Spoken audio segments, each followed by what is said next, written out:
Polls indicate that Mexico's left-leaning presidential candidate, Andres Manuel Lopez Obrador, has a more than 20-point lead over his closest rival.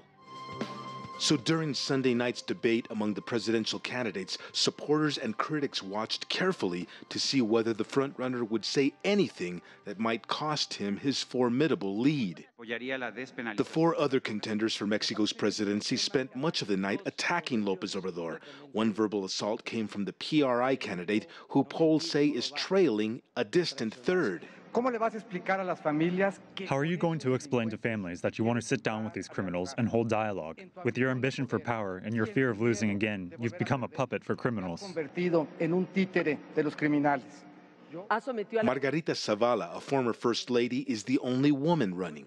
The objective of my government is to defend Mexicans, to defend you from the corrupt, to defend you from criminals, from President Donald Trump, to defend you from the abusive political parties. With just a little over 2 months before Mexicans choose their next leader, the second-place candidate, who leads a coalition of right-leaning and center-left parties, says a top priority is ending government corruption. I have traveled across the country, and the complaints are all the same. There is not enough medicine in hospitals. Youth give up studying because they don't have access to scholarships. The countryside has been abandoned. The response has been that there's no money. The problem is that public money is stolen.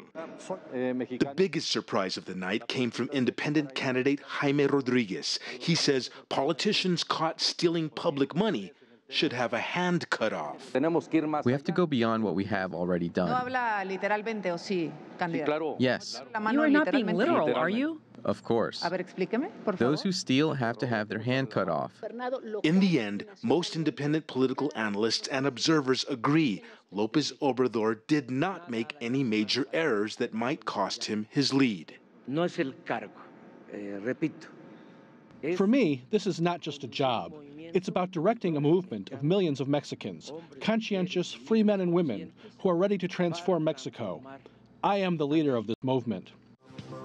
Mexico's next presidential candidates debate is scheduled for May 20th in the border city of Tijuana. Franc, Contreras, CGTN, Mexico City.